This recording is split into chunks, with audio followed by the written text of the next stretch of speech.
Now recently white house के trade adviser Peter नवरो ने ऐसी बात बोली जो कि सभी इंडियन एक्सपोर्टर्स को सोचने पर मजबूर कर देती है। उनका कहना था कि the great transshipment scam had let communist China launder its export, और इस बार जिस लॉन्डर लिस्ट में नाम लिया गया उसमें इंडिया भी शामिल है। 13 अगस्त 2026 को व्हाइट हाउस ने एक ऑफिशियल रिपोर्ट रिलीज किया जिसका नाम था द ग्रेट ट्रांसशिपमेंट स्कैम, और इसको इंडिया में टियर 1 कैटेगरी में रखा गया, यानी कि सबसे ज्यादा रिस्क वाली कैटेगरी। तो सवाल ये है कि क्या इंडिया सच में चाइना के लिए बैकडोर बन गया है अमेरिकन एक्सपोर्ट्स करने का, या ये सिर्फ एक बड़ी ट्रेड डील के पहले का प्रेशर टैक्टिक्स है, क्योंकि इंडिया और यूएस की ट्रेड डील बहुत जल्दी साइन होने वाली है, ऐसा ही कई बार कहते आए महीनों भर से।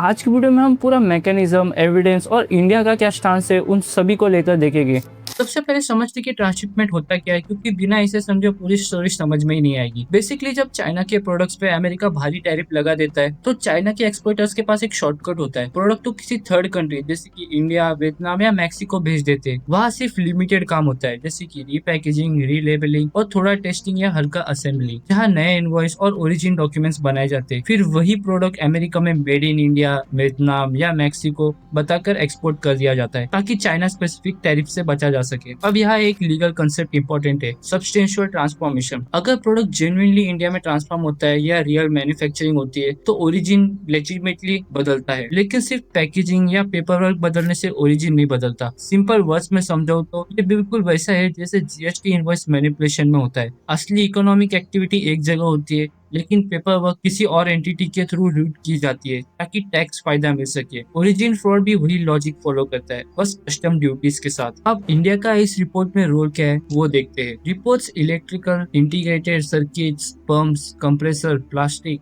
Thermostat, cable assemblies, aluminium products, motor components और मशीनरी जैसे सेक्टर्स को रिस्क कॉरिडोर बता रहे हैं, और स्पेसिफिकली पुणे, गुजरात, चेन्नई बेल्ट को एक पोटेंशियल ट्रांसशिपमेंट कॉरिडोर के रूप में फ्लैग किया गया है। लेकिन यहाँ एक क्रूशियल बात नोट करनी है, पब्लिकली अवेलेबल रिपोर्ट किसी एक स्पेसिफिक इंडियन कंपनी शिपमेंट या कस्टम केस को प्रूफ के रूप में प्रेजेंट नहीं करता। इंडिया को टियर 1 में इसलिए रखा गया है क्योंकि इसका इंडस्ट्रियल स्केल बड़ा है, चाइना के साथ ट्रेड लिंक स्ट्रॉन्ग है और US bond export volume high है, न कि किसी प्रूवन केस के बेसिस पे। और इंडिया अकेला नहीं है, सेम टियर 1 लिस्ट में Canada, European union, Israel, Japan, Mexico, south Korea, Taiwan भी है, जो दिखाता है कि ये इंडिया स्पेसिफिक अटैक नहीं है, एक ग्लोबल एनफोर्समेंट स्ट्रेटेजी है। अब डॉलर फिगर्स की बात करते हैं क्योंकि ये सबसे ज्यादा कंफ्यूजन क्रिएट करता है। अलग अलग एजेंसी का अलग एस्टिमेट है, जैसे गोल्डमैन सैच का नंबर है रफली $40 बिलियन और White House Council of Economic Adviser का रेंज है 34.2 से लेकर 89.6 बिलियन तक जाता है, और अपर बॉन्ड एस्टिमेट 303 बिलियन तक पहुंच जाता है। व्हाइट हाउस का अपना सेंट्रल एस्टिमेट रफली $60 बिलियन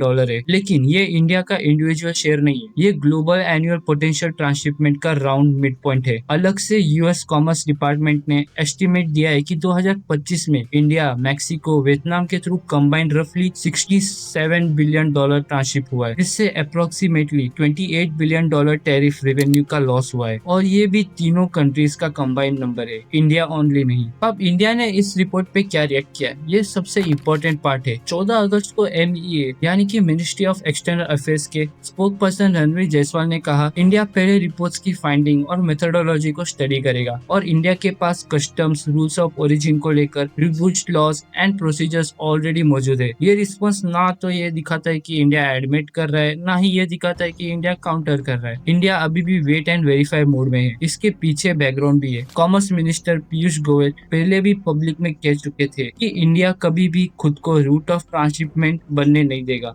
मतलब इंडिया ने प्रिंसिपल में ओरिजिन फ्रॉड को ऑलरेडी रिजेक्ट किया हुआ था इस रिपोर्ट से पहले भी। लेकिन असली टेक्निकल पुशबैक इंडिया के अपने ट्रेड थिंक टैंक से आया है, GTRI यानी कि ग्लोबल ट्रेड रिसर्च इनिशिएटिव, जिसके फाउंडर अजय श्रीवास्तव ने सीधा कहा कि reports mix origin fraud with legitimate manufacturing. मतलब वो असेंबली, टेस्टिंग, फिनिशिंग जैसे legitimate global supply chain activities को भी ट्रांसशिपमेंट की डेफिनेशन में डाल रहे हैं, जो टेक्निकली गलत है। GTRI ने यह भी पॉइंट किया कि यूएस के अपने डाटा के मुताबिक चाइना से अमेरिकन इंपोर्ट्स 2017 में $525.8 बिलियन से गिरकर 2025 में $327.5 बिलियन तक आ गए। ये ट्रेड जेन्युइन मैन्युफैक्चरिंग शिफ्ट दिखाता है, ना सिर्फ एक रीलेबलिंग को। GTRI ने इंडियन गवर्नमेंट से डिमांड की है कि वॉशिंगटन से ये शिपमेंट लेवल एविडेंस मांगा जाए और अपनी खुद की वेरिफिकेशन भी की जाए। ये तो सिर्फ पेपर वर्क की लड़ाई लग रही है, लेकिन असली चिंता एक और चीज है। रिपोर्ट्स में एक AI based detective border system propose किया गया है जो कि एनॉर्मस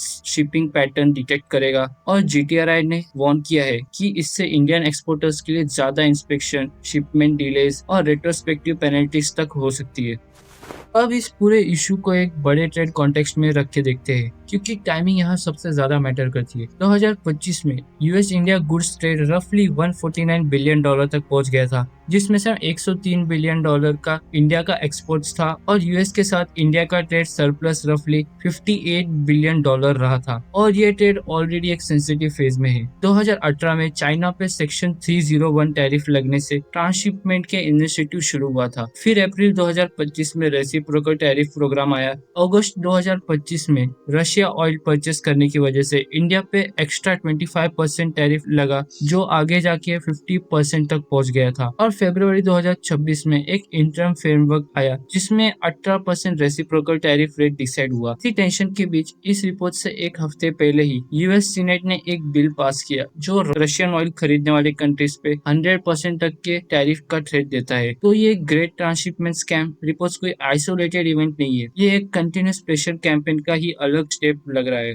तो फिर असली सवाल ये बन जाता है, इस रिपोर्ट के आगे होगा क्या? मेरा मानना है कि इंडिया टैरिफ हाइक की पॉसिबिलिटी कम है, क्योंकि खुद रिपोर्ट्स भी क्लियरली लिखती है कि चाइना से ट्रेड शिफ्ट होना ऑटोमेटिकली इलीगल ट्रांसशिपमेंट प्रूव नहीं करता। ज्यादा लाइकली आउटकम ये है कि custom verifications, factory record checks और प्रोडक्ट स्पेसिफिक इन्वेस्टिगेशन और ज्यादा टाइट हो जाएगी। लेकिन स्ट्रेटेजिकली देखा जाए तो ये रिपोर्ट्स एक बार्गेनिंग चिप भी बन सकता है। यूएस और इंडिया एक बायलैटरल ट्रेड एग्रीमेंट पे नेगोशिएट कर रहे हैं और जुलाई 2026 में एक सीनियर यूएस ऑफिशियल ने रूटर्स को बताया था कि डील अगले 3-4 महीनों में भी साइन हो सकता है। तो ये टाइमिंग कोइंसिडेंस तो नहीं लगती। नेगोशिएशन के बीच में ऐसी एलिगेशन वॉशिंगटन को लेवरेज देती है।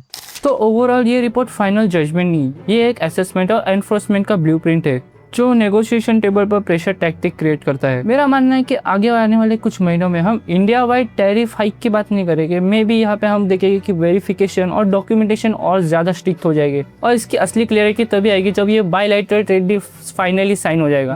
कमेंट्स में बताना कि तुमको क्या लगता है, क्या इंडिया को इस रिपोर्ट को सीरियस चैलेंज की तरह लेना चाहिए या सिर्फ क्वाइटली अपने वेरिफिकेशन को करके आगे बढ़ाना चाहिए? कमेंट में बताना और ऐसी और वीडियोस के लिए सब्सक्राइब कर देना। मिलते हैं अगली वीडियो में।